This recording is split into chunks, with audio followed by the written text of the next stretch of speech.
edition of the Ad Podcast. We've got a really fun guest for you guys today. Jordyn and I connected at Kidscreen this year, although we didn't get a chance to hang out in person. We made the connection and are setting up this follow-up interview for you guys to benefit from. So Jordyn Curley is an accomplished animation producer, entrepreneur, and creative leader based in Provo, Utah, originally hailing from Portland, Maine, earlier in her career. She serves as Chief Operations Officer and Lead Producer for Tuttle Twins TV, an animated series on the Angel Studios platform, which has won multiple awards, including Silver for Online Series, Educational Discovery, Bronze for Animation, and Silver for Comedy. She's been instrumental in its success as the #1 show on the platform.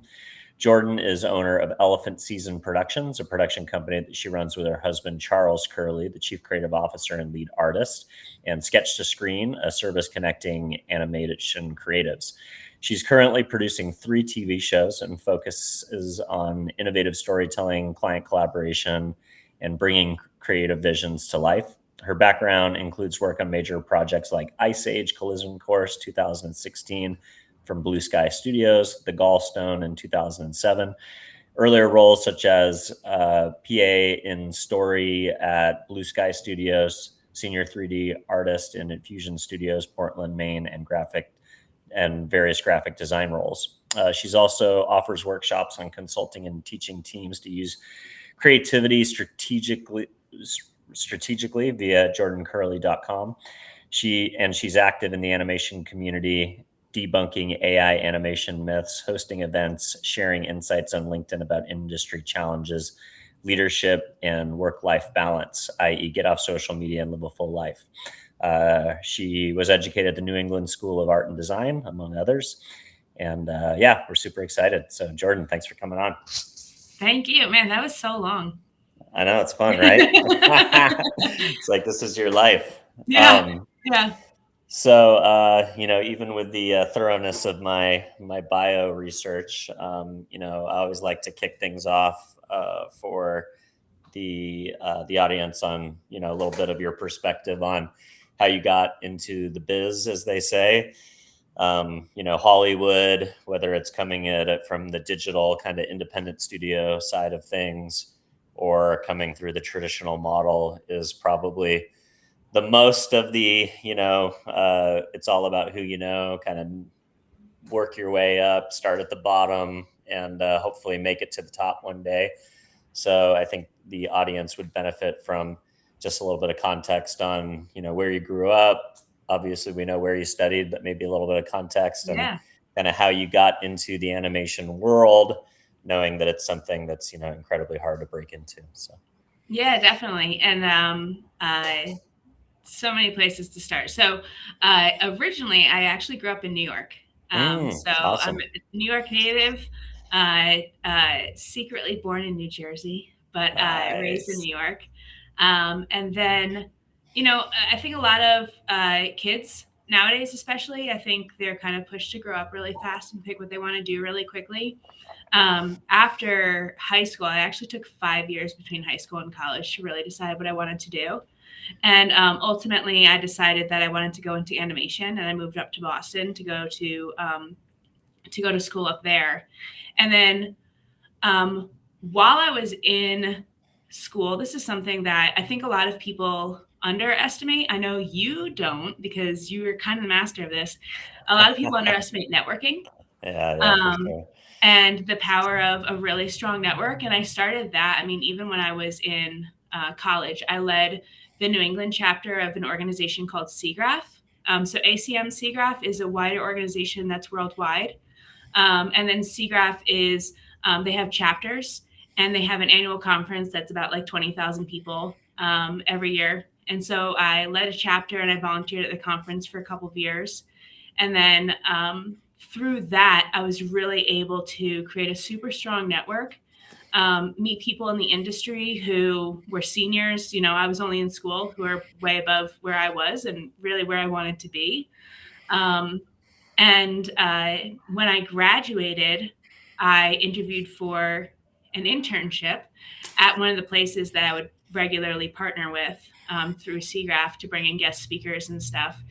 Um, I started interning there, eventually started working there, eventually started to just help lead meetings and projects, working with directly with clients, that kind of a thing, and just moved up really quickly. But I was doing the art side of it. So I went to school for media arts and animation, and that job was in architectural visualization, which sounds Mm, completely unrelated, but the skill set in terms of how do you actually create the assets is very, very similar, if not exactly the same.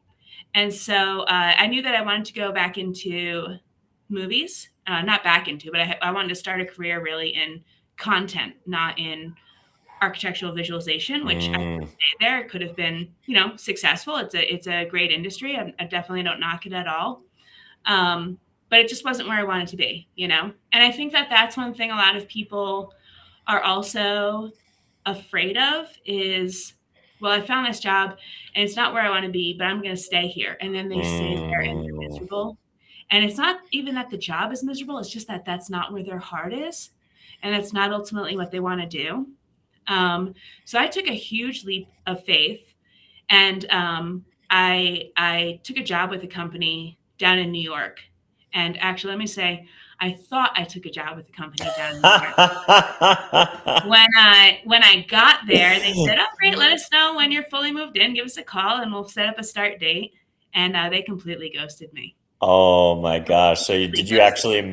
actually move there with that intention of like Oh starting this for yes. them? Oh Oh my yeah. gosh. I mean, I did the whole like fake it till you make it, where I even told them that I like was already planning on moving to New York, and that like, and really I didn't tell them like, well, I'm moving just for this job. I told them like, oh no, Right. I'm moving to New York, and they were like, oh, okay, great. Like once you're here and settled in, give us a ring, and we'll get you all set up. And I even did it like a full kind of test day with them. But then once I actually moved there, silence, radio silence. Oh, Yeah, that's the worst. never ended up working there, and it actually is thanks to my network. I had a friend of mine, Pete Paquette, who was working at Blue Sky Studios, wasn't working there any longer, but he had worked there, I think, for like 15 or 17 years. He was there for quite a while. Blue Sky Studios, which is at the time, they're no longer there. May they rest in peace. Mm. But they were in Connecticut, just over the border of New York, like literally right there. And I saw that they were hiring for a production assistant, and I reached out to Pete. I said, "Hey, Pete, you used to work there. Do you think I'd be a good fit for a production assistant?" And he was like, "Absolutely. Let me call HR. I can't make any promises." He was like, "But I'm going to highly recommend you." Awesome. So I did a couple interviews there and ended up uh, in in that role. And really, everything from there on was really thanks to me stepping out from the job that just wasn't in the industry I wanted in Boston, taking that big leap of faith to move down to back to in New York into the city, and just kind of being like, we'll see what happens. Whatever happens, happens.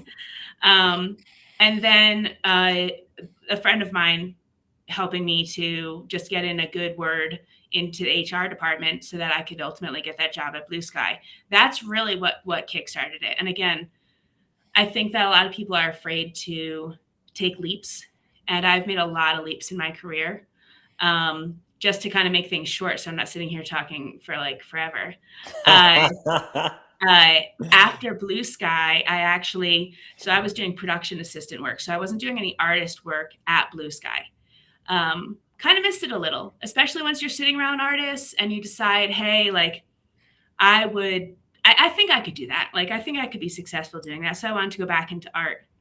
A friend of mine who I knew through SeaGraph, who I also knew through Neoscape, which was the archivist studio I was working at, he told me his company was getting bought out and they were hiring. And I said, awesome. Do you think you'd hire me? Sent him my resume, sent him my portfolio. And I got in as a mid-level 3D artist. So now I'm back on the artist side of things. Long story short, I was there for a couple of years, raised my hand constantly whenever opportunities came up. Eventually, they needed someone to help out with the sales team to teach them a new virtual reality set that we had an application that we had created for one of their sales events. I went there and the sales team was like, well, you have to stay. We don't know how this thing works.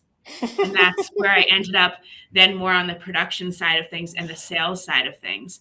And I started to then get into a lot more of the what's called ideation of augmented reality, virtual reality, touch screens, projection mapping, large format LED content, a lot of really cool technology that I was helping clients come up with the ideas for.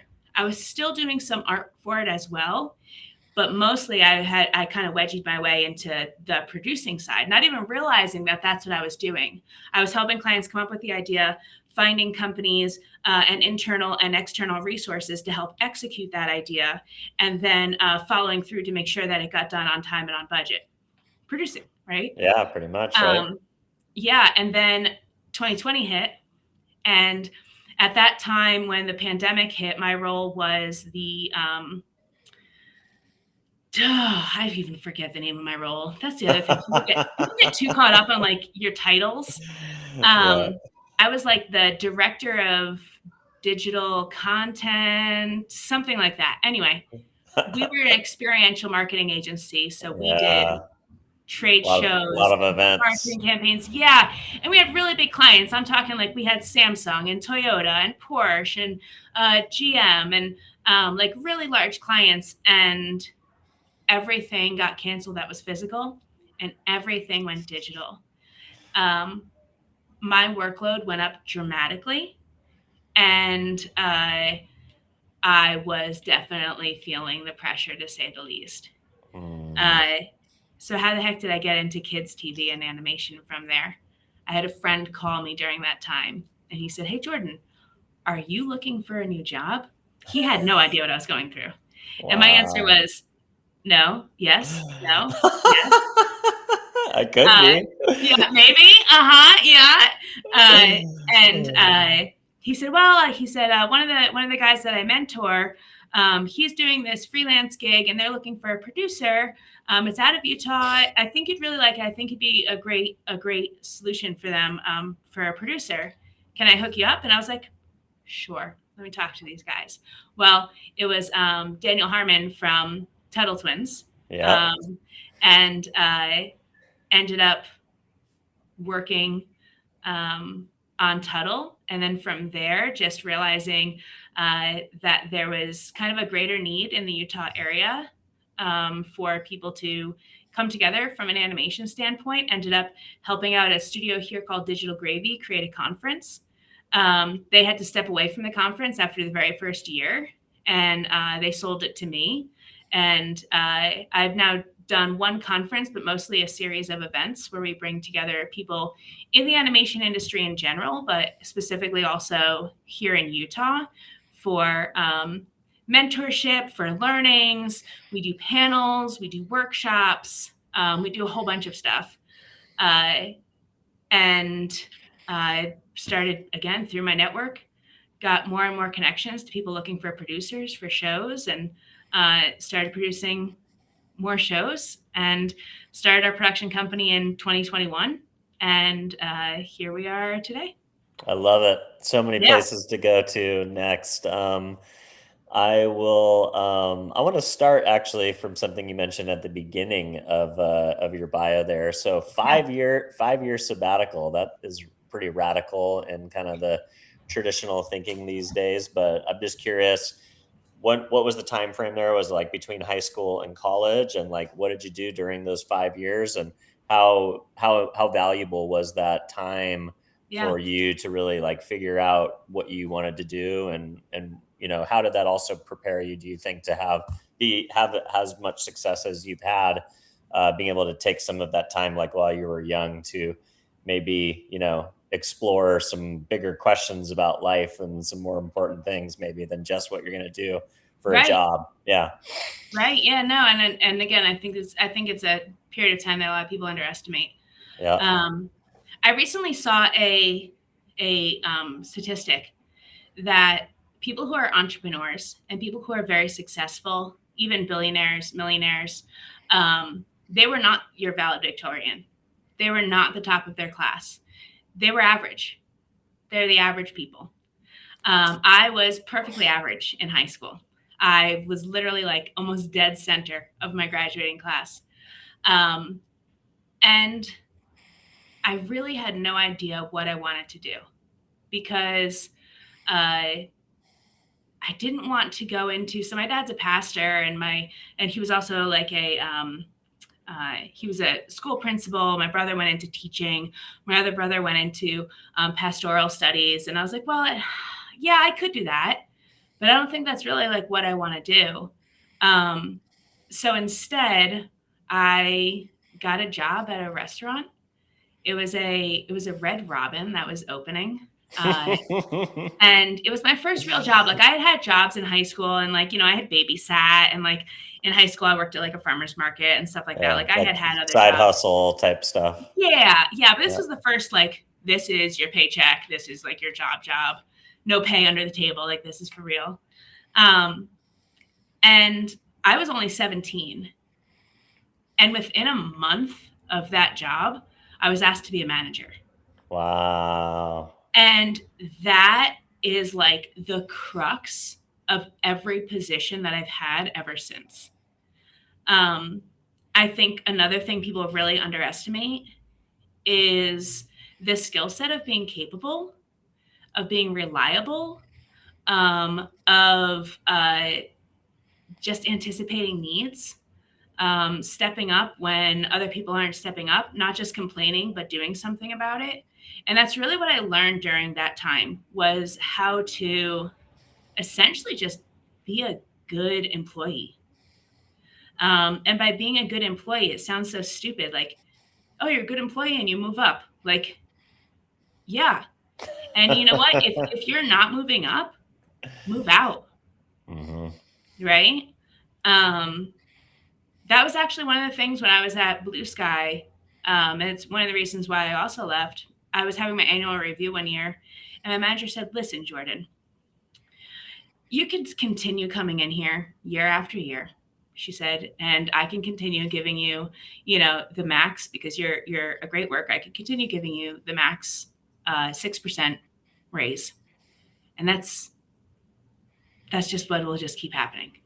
She said, I think if you really want to move up, you need to move out. Wow. And she wasn't kicking me out of the job. Rather, she was seeing, and she saw the fact that, like, you need to know your own self-worth, and that really helped me. And that helped me, really, I took that on, like, I took that to heart throughout my career. Like, oh, if I want to move up, I should move out. And every time, if people are worried about a financial, like, hardship, sometimes leaving your job is the answer and going somewhere else. Because your job, you're going to fight. You're going to fight and fight and fight for what, like a 5% raise? Whereas if you moved out and into a different role, establishing yourself and your credentials and who you are much more solidly, you could be looking at a 20% raise. Yeah, especially also sometimes when it's another company too, right? Like I remember when I worked at Nash Entertainment, I came in as a PA as well, production assistant, and eventually became the CEO, Bruce Nash's personal development executive, which is really fun and fancy. But basically, I got to work on just the things that he cared about, not the rest of the producers, which was fun. But eventually, but the pay was always like very gradual, like what you were talking about, very small incremental hits, lots of titles and responsibility bumps, but not much in compensation.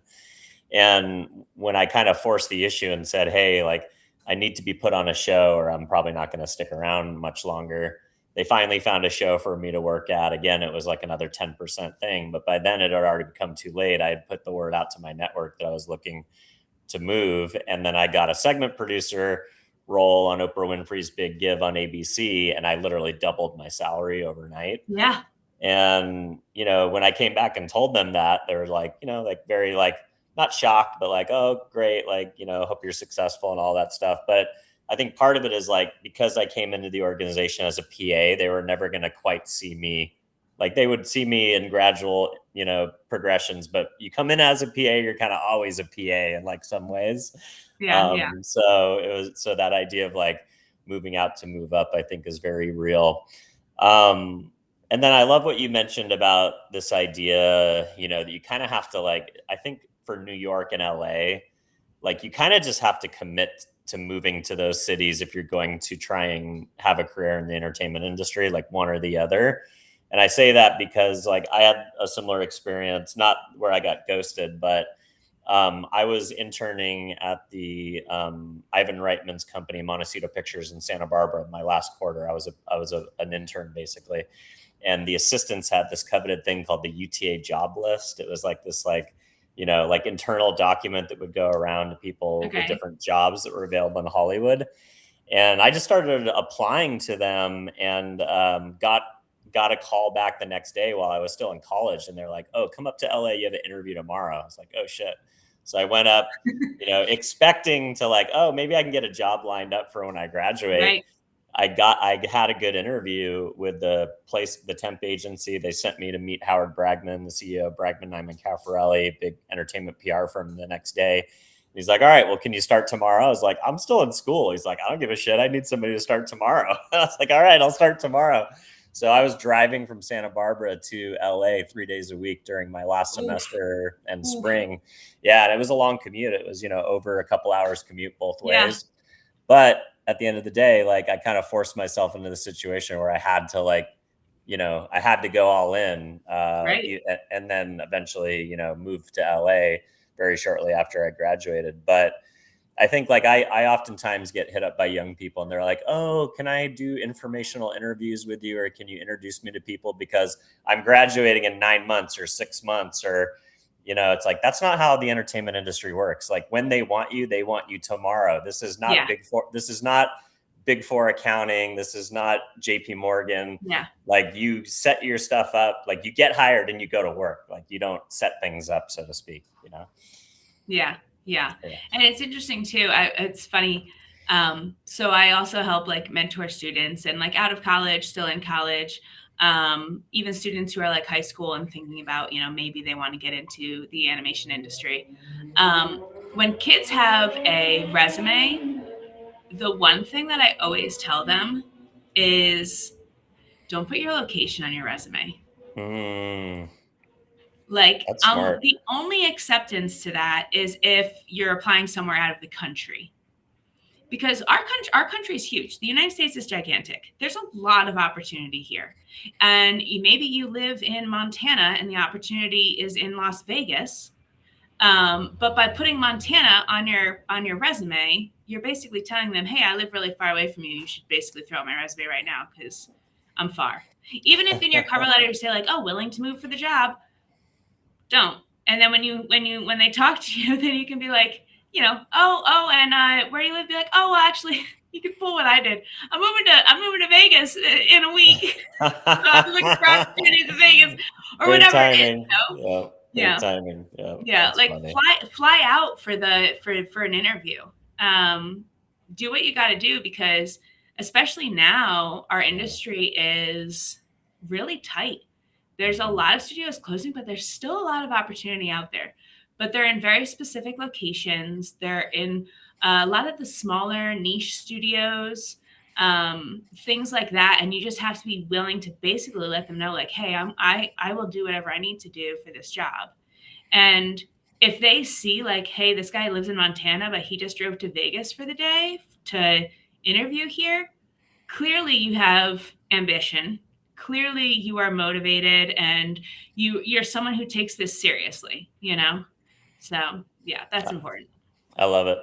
All right. So tell me about how you met the Harmon brothers and how you were initially exposed to the Tuttle Twins IP. So for those that don't know, Harmon Brothers, a very famous viral marketing agency based out of Utah. Like these guys are just very prolific for helping. Squatty Potty, Potpourri. Yeah.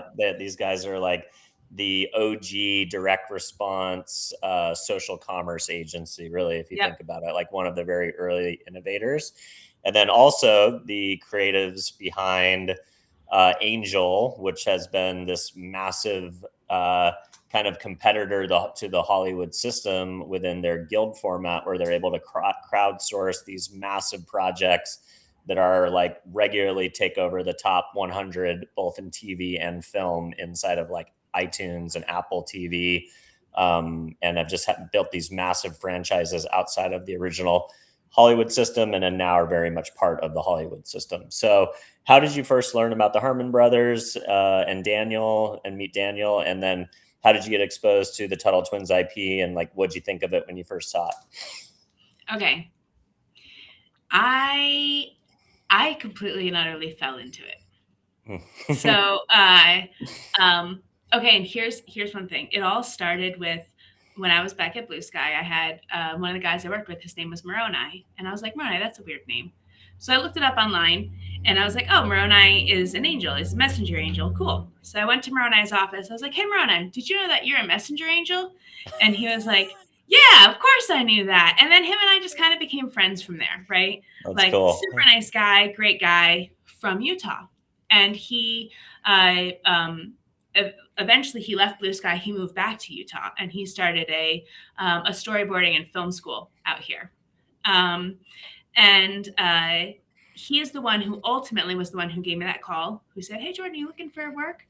And I talked to Daniel Harmon on the phone, and his other producer at the time, Josh Stofferhan. I think I'm saying his last name wrong. And that was my very first exposure to anyone Harmon. And I remember Daniel saying to me, like, well, I really want you to like look into, see what we're building. Do you see what we're building here? Like, do you catch the vision? And so after the interview, the first interview, I like went online and like looked him up and found out all about Harmon Brothers, and saw it. At that time, it wasn't Angel Studios. It was still VidAngel. Oh, got it. Okay. Yeah, and VidAngel is like an app that they had created to help you, and it's still around. It's you can like hook up your Netflix or your Prime to it, and you can filter out if you don't want to see gore, or if you don't want to see nudity, or if you don't want to hear curse words. You can like filter content. And so I was just kind of like figuring out what they were doing. And at that time, they were just thinking about spinning up Angel Studios as a way to separate themselves from VidAngel. And I was in for it. I was like in for the ride. I saw what they were doing. I saw what they were doing with Tuttle Twins. And I was like, this sounds like a fantastic opportunity. This gets me into kids television content, which is what I've been wanting to do for quite some time. Right. So I went from architectural visualization to kids feature film to experiential marketing, which is not kids content, nor is it content. And now to kids TV. And I was like, okay, this is the next step in my career. And I see what they're building, and I'd love to be a part of this. So at that time, they were still figuring out The Chosen and like a model for making that show successful.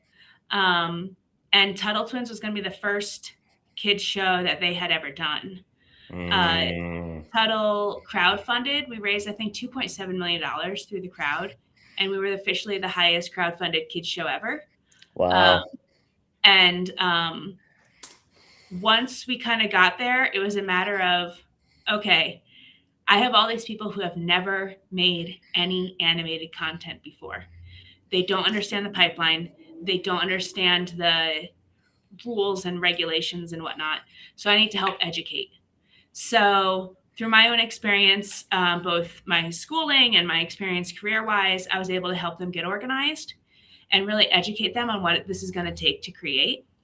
And because I was in at such like a ground floor with Tuttle Twins, and because after I worked for them for a year remotely, I was living in California at that time. Long story short, moved from Maine to California. I was like, I need to move to Utah. There's just so much nuance. I need to be there in person.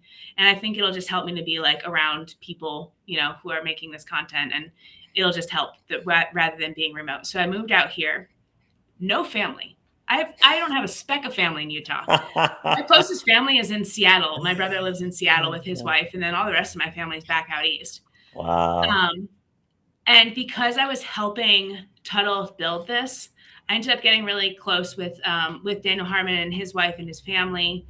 Invited me to their family Christmas, um, Wow. and went to family Christmas. Met all of the guys at Harmon. So Neil and Jeff and Jordan and Theron and Dallin, all the brothers and stuff, and just realized these are some really good people who just want to bring some really good things into the world. And I want to continue to be a part of this. So, with other IPs that I'm currently working on, continuing to get stuff onto the Angel platform, I have helped kind of guide, you could say, other creators in terms of productions and hooking them up in the same way that I was hooked up over my career with networking and opportunities and artists they can work with and directors that they can work with and stuff like that, and just helping where I can to build things. And like, thank God that I reached out to someone who had a funny name, because I was like interested. You know what I mean? Like, it's always those little things like the butterfly effect that you don't even think about, um, Totally. that can just totally change like your trajectory. I love that. So, the Angel properties, we talked about Chosen. Um, we just had Easter Sunday this last weekend. I was just going through my Netflix. I'm on the final season of Chosen right now. Nice. And I saw that like basically every season is trending in the top 100 this week because of Easter. You have this Yeah. moment. Even Mel Gibson's Passion of the Christ was trending Yeah. trending number 2 on all of Apple TV last week, as this kind of run up to the celebration of Easter. Um, I think I heard something like 25 million in crowdfunding to fund the initial Chosen production run. You talked about your project with Tuttle 2.7, the largest amount ever crowdsourced for kids content. Why do you think that these guys have kind of cracked the code on this direct consumer market with just these massively successful fundraisers through everyday, viewers going direct to consumer, so to speak? Like, without giving away the secret sauce, is there some of the secret sauce that you can kind of clue us in on? Because there's a lot of projects that have gone out and tried to go the crowdsourced way, whether it's equity crowdsourcing or like non-equity with perks and all that stuff. So crowdsourcing's been around for a while, but before Angel came out, we had never seen these types of numbers before. Yeah, yeah, yeah. And what's interesting too is actually President Obama had changed the law so that you didn't have to be a VC in order to invest any longer. So Mm, we actually opened up a Reg A, which is basically, you can think of A like for all, which allowed us to have crowdfunding and give people a piece of the pie. so cool. So on the cap table for Tuttle Twins, we have over 8,500 people. Oh my goodness, that's Um, rad. and now, if you're a publicly traded company, that's a drop in the bucket for a number of people who own your shares. But for a private company, that's a massive amount of people on your cap table. Um, and so that, I think, part of that ownership is what people really, really like. And feeling like these are messages that I can get behind. So Tuttle Twins is a libertarian show, so it's a lot of the freedom of life, liberty, property, free market economics. Generally, how are we kind to each other? How can we, give to charity versus being selfish? And how can you be a successful capitalist, basically, but then also not a crony capitalist and screwing people over? And so I think a lot of people like resonated with the message. And similarly with The Chosen, I mean, that's the biggest message in the whole world, right? Yeah, yeah. And it's been a really long time since we had good Jesus content. Yeah, There's so it's much. always been corny, or it's been Oh, a long time, so right? bad. Yeah, Yeah. yeah, yeah. So I think a lot of people saw that too, and they saw the proof in the pudding when they saw the initial Chosen episodes, and they're like, "Oh, this is a little different. Oh, this is something that's gonna be actually really good." and then combine both that along with the Harmon Brothers experience in the marketing field. So, you have Squatty Potty, which is absolutely ridiculous with the unicorn pooping out rainbows. You have Purple with Goldilocks with the egg tests and stuff with the mattresses. You have Poopery, where we're showing like a super fancy lady like sitting in a stall in a toilet. Just like these kind of really funny viral marketing campaigns where you realize you've been watching a commercial for 2 minutes, but you don't care because it's funny and entertaining.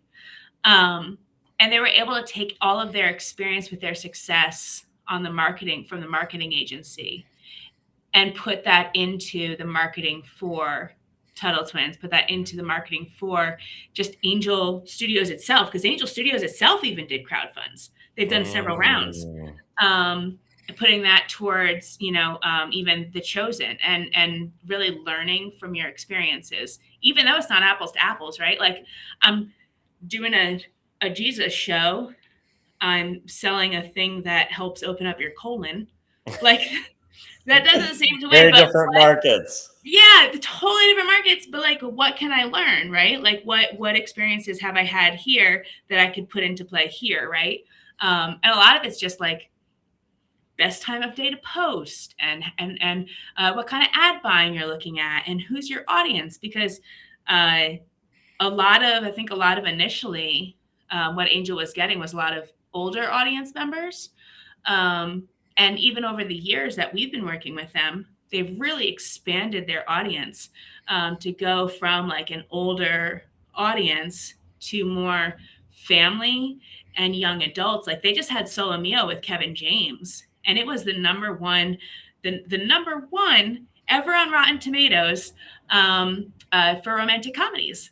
Wow, that's crazy. So like, how, you know what I mean? Like there's just they really learn at every step, and it's been really interesting for me to see them pivot too, because we've done a lot of experiments, even with Tuttle Twins, us being the first animated show on the platform, just discovering how are we going to make money?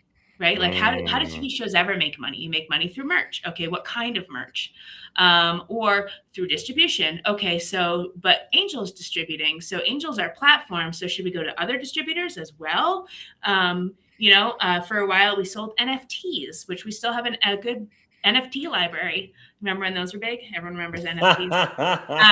Yep. We sold, we've had like custom t-shirts that were only released for a month. We've had just so many different ways that we have tried to discover what this path looks like.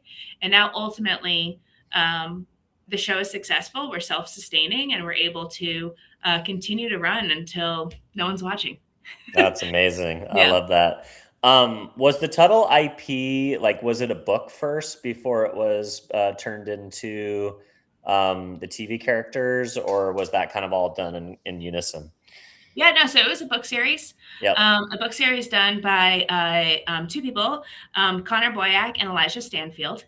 And Daniel Harmon actually just really enjoyed the book series. He was reading it through with his kids, and he just appreciated how Connor was able to talk about really complex subjects, but bring it down to a kid's level and kind of what that looks like. And we've always said that the books are 90% education, 10% entertainment, which I think is unfair to the books to a certain degree. But that the show would be 90% entertainment, 10% education. And so the idea being that the show can kind of be like a gateway into the books and vice versa. So even now, a lot of our audience, and I think a lot of people in general, not just our audience, are really conscientious of their kids' screen time. So like with each episode, we actually put out a graphic novel that's based on that episode. And then we have the Tuttle Twins books, the original books, that go way into more depth, right? Like you can only get so far with 22 minutes. The books go way into more of the educational side of things and are really more of a curriculum for parents and kids. I love that. So at one point you mentioned, just the general state of the animation industry. I don't know if you heard, but Kidscreen actually went BK a few days ago, or they've disbanded the conference essentially. So the conference that you and I met at has gone under because there's not enough opportunity for the global animation community to come together and talk about business because the business is under such pressure. Right. Whether the pressure is coming from people wanting to push down the costs of production from, the average of $8,000 per minute, but now you've got AI companies saying that they can do it as little as $500 per minute. And, we're already 40 minutes in and we haven't talked too much about AI, but we probably should at some point. But then you've got most of the big platforms now don't want to put up original financing dollars. They only want to do licensing. So you now have the production costs being pushed down on the producer, like almost to like, it's not like, oh, okay, well, we need to see a sizzle or we need to see a trailer, or you need to at least to deliver the pilot. And once you deliver the pilot, we can give you an order. Now they want the whole show. And then they just want to pay licensing. And they want you to bring an audience. Yeah. And they want an audience from social, from YouTube or wherever. And like, Mattel and MGA and these companies that sell so many toys are like, no problem. We can do that all day because we essentially create a branded entertainment engine and we make all our money off the toys. So they have no problem with that. But I'd be curious, like, what is your kind of take on the general state of things? Because I know you mentioned like you had to kind of figure out and do that from the reverse of like, okay, well, we have this group of financiers. We've got this original IP. We've brought the series to life. We can prove that we can build the audience, but we're also a studio. We also distribute, but we're not a traditional animation distribution studio. And we got to figure out ways to monetize the way that normal animation companies are now, which is mainly through, licensing and merchandise. Yeah. So be curious just kind of on your general take on the state of the union, as they would say. Yeah, it's interesting. I think obviously there's a lot of change happening, right? Like you can't deny that. And the animation industry, even today, doesn't look like what it looked like 5 years ago. And 5 years from now, it's not going to look like what it looks like today. I think people need to be adaptable in general. Like if we're talking just from person to person, not even the industry as a whole, which I'll get to. I think artists need to be adaptable. I think that producers, directors, even financiers just need to be completely adaptable and recognize that we're all kind of discovering what this new workflow looks like together and how we implement AI into existing pipelines, how we build completely new pipelines, and how in general we work alongside of AI is still to be seen. AI can definitely help to augment small teams. So a team where maybe before you needed, let's say 50 people, you could do with 5 or 10, right? So I think for that reason, a lot of people are scared and they say, well, you're talking about teams of 50 going down to teams of 10. That's a huge reduction of staff. That's a lot of jobs lost. But think about it on the other side. That's also a lot of opportunities that can be created when someone says, oh, dang, I only need to hire 10 people to create this whole show. Before, this show was I can produce 5 shows instead of maybe one show, right? Yeah. Yep. Exactly. And before, this show was out of reach. Before, we couldn't get anyone to approve our budgets. Before, we couldn't, but now we could probably self-finance, or we could, do as much as we can on our own up to a certain point, and then really, really put it out on YouTube, put it out wherever, start to gain traction, start to gain people.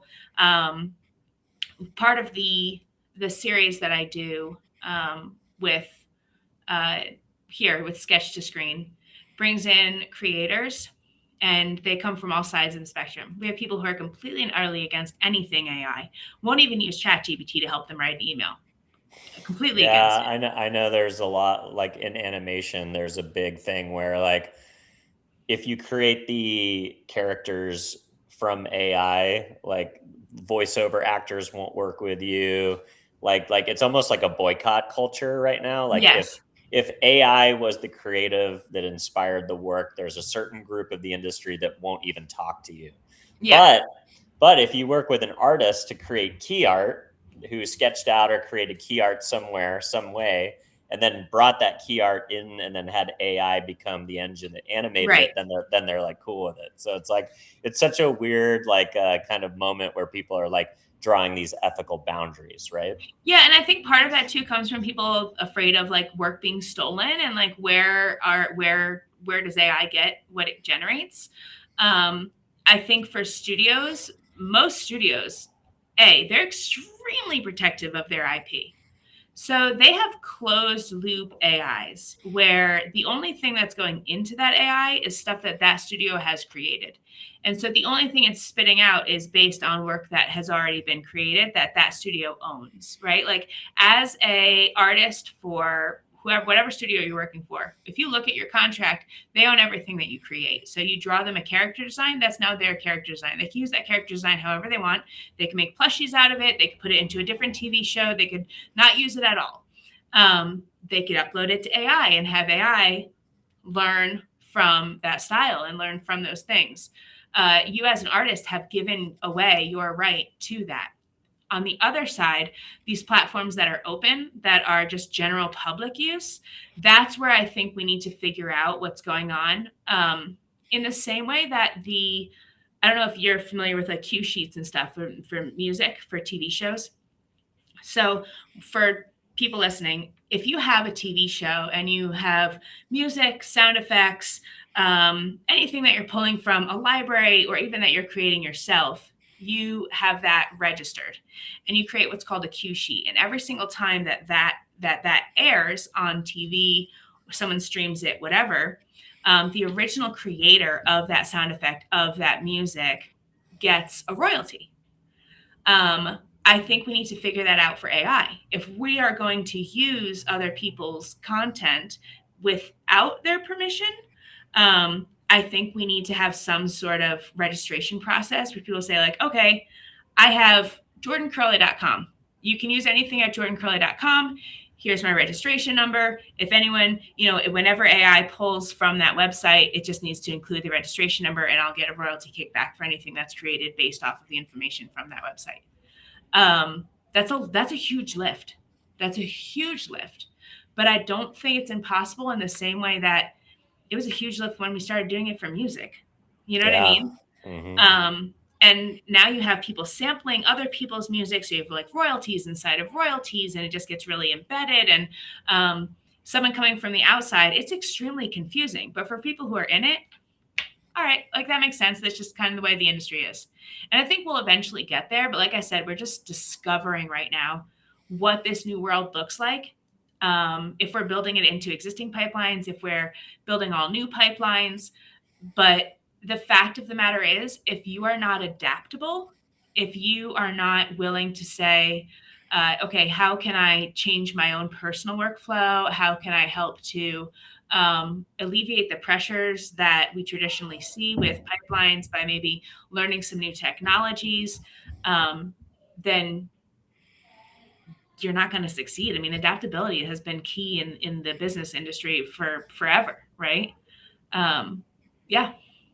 I love it. And, I think you brought up this really important debate that's happening right now where, you've got these AI companies, they're investing lots of money in energy, right? So they're building nuclear power plants. Yeah. A They're lot of water investing, usage too. yeah, a Yeah. lot of water usage, a lot of money in compute, a lot of money in data centers. But then the one thing that actually powers the entire industry or powers a good portion of it, which is IP, whether that be them watching videos to learn how to create videos, or them looking at drawings or images so they can create images, or them reading text in order for them to, the brain to work.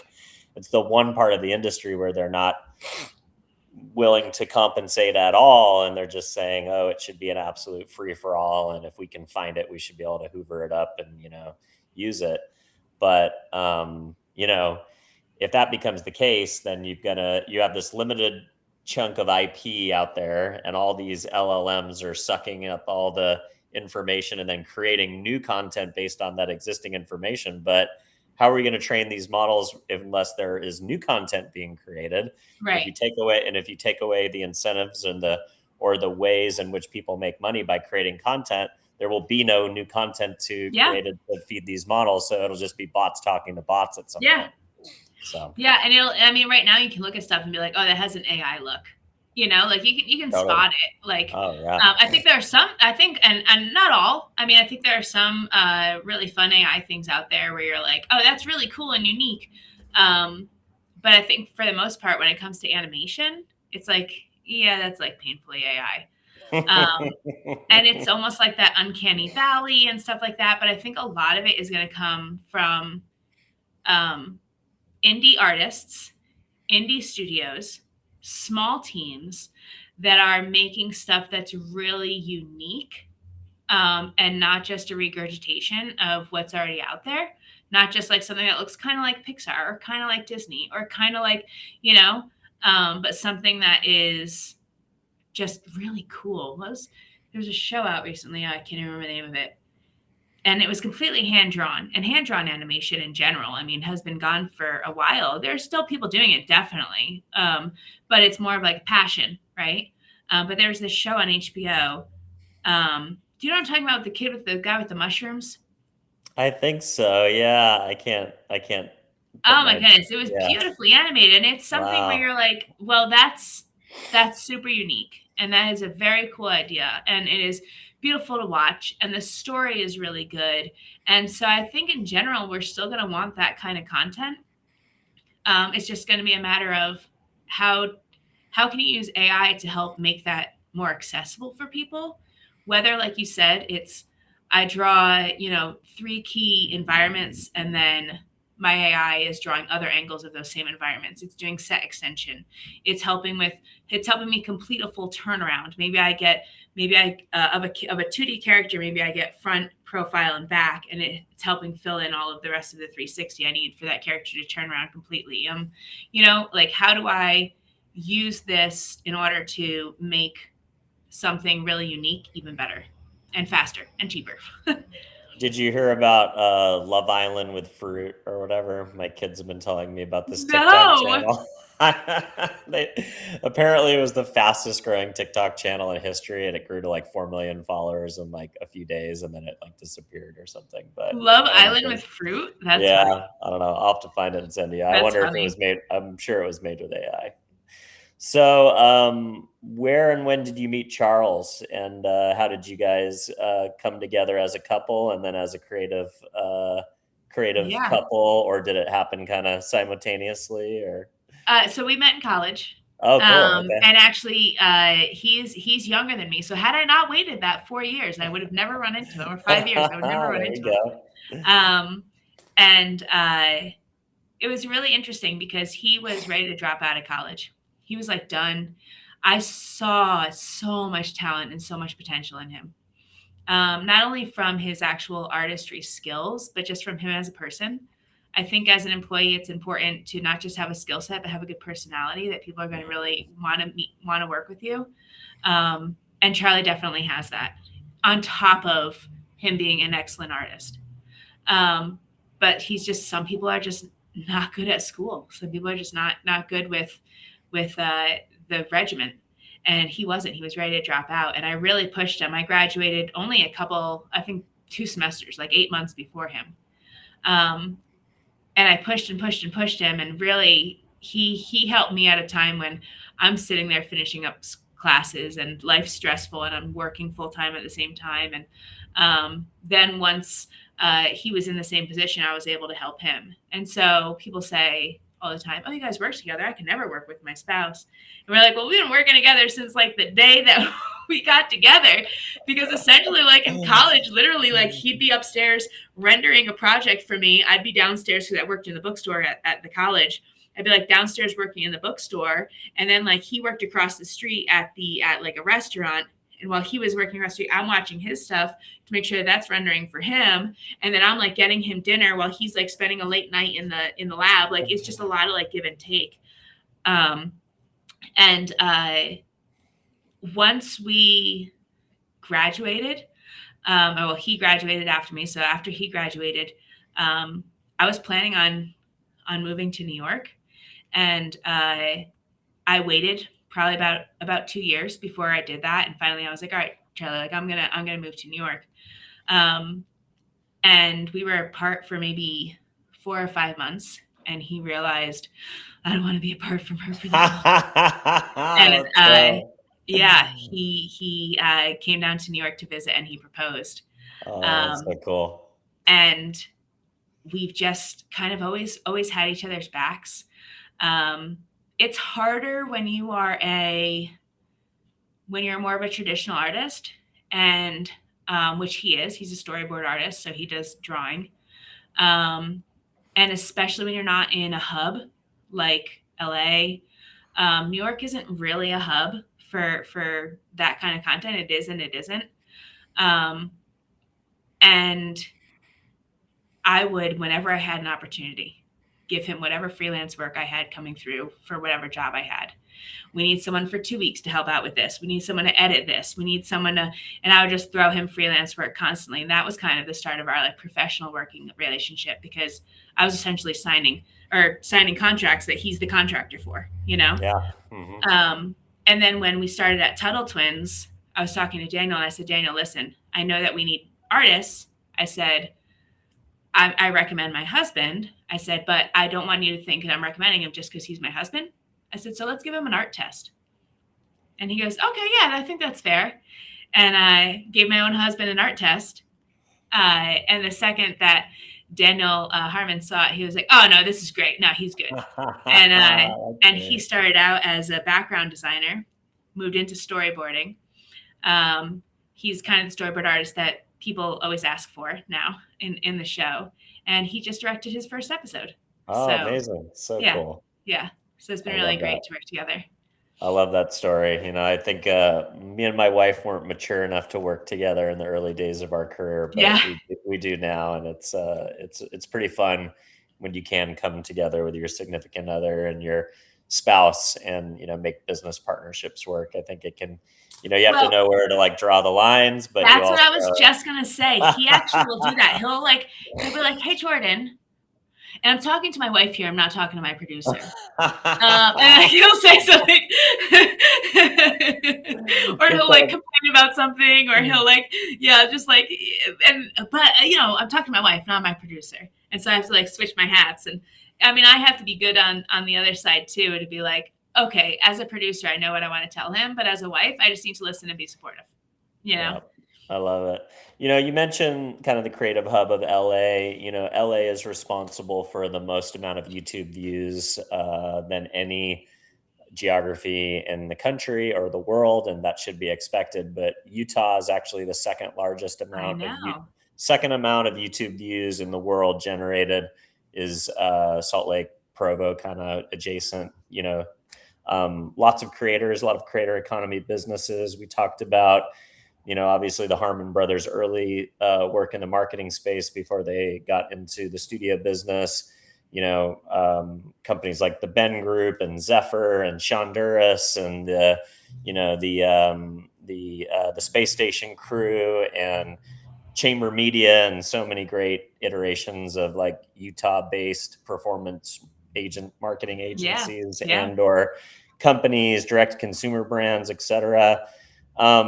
Do you feel like the animation industry of Utah and kind of the Salt Lake region is also, because when you have so much creative juice and audience and creators and creativity, it seems like there's just ripe like Sean's a great example, right? Like he had his, you know, his kind of vlog channel, 2.5 million, then A for Adley, 2.5 million, and then a pretty successful, you know, IP franchise, kids cartoon based on Adley.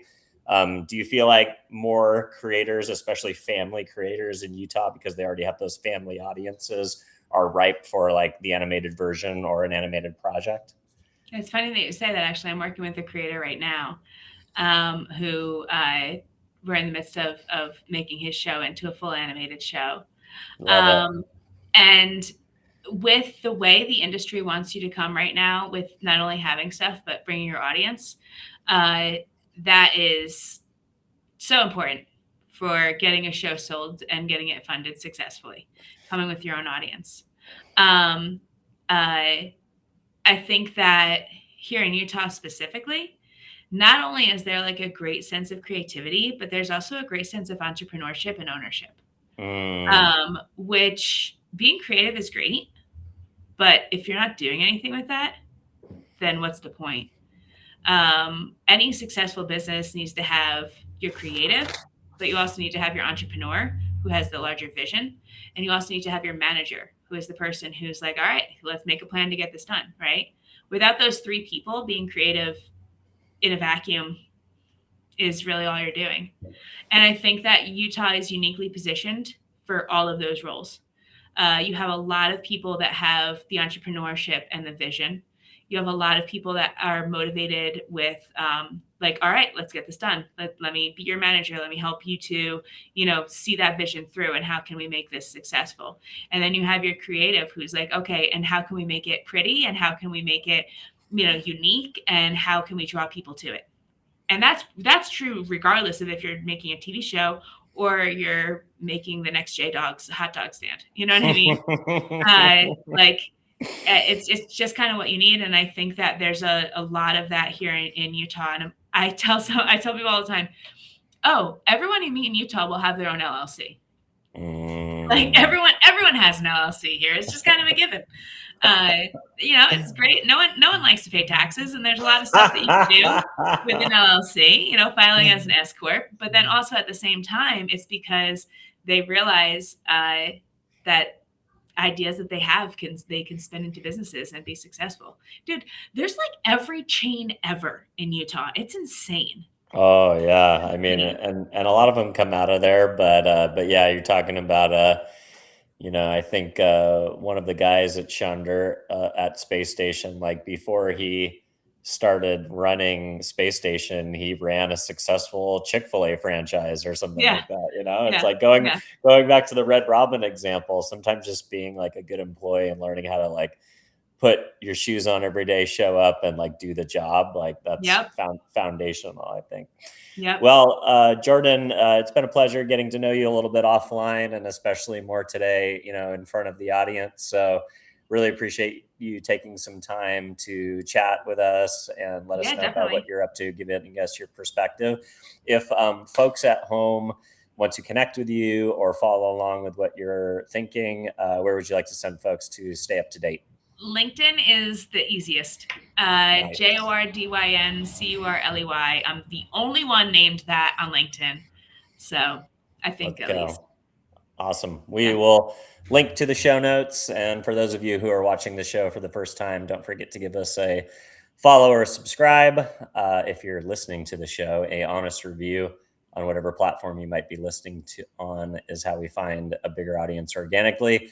And last but not least, if there's somebody out there who's trying to break into the entertainment world, or someone who has, maybe an IP and is thinking about how do they change that IP into an animated project and wants to learn a little bit more about the industry, or investors looking to get involved with pieces of IP through crowdfunding, this great new way where people can come together around like-minded purpose and content and values, but also make money by investing in projects that they support and are excited about. Share the episode, and we will see you all again shortly. Thanks again, Jordyn. Appreciate it. Cool.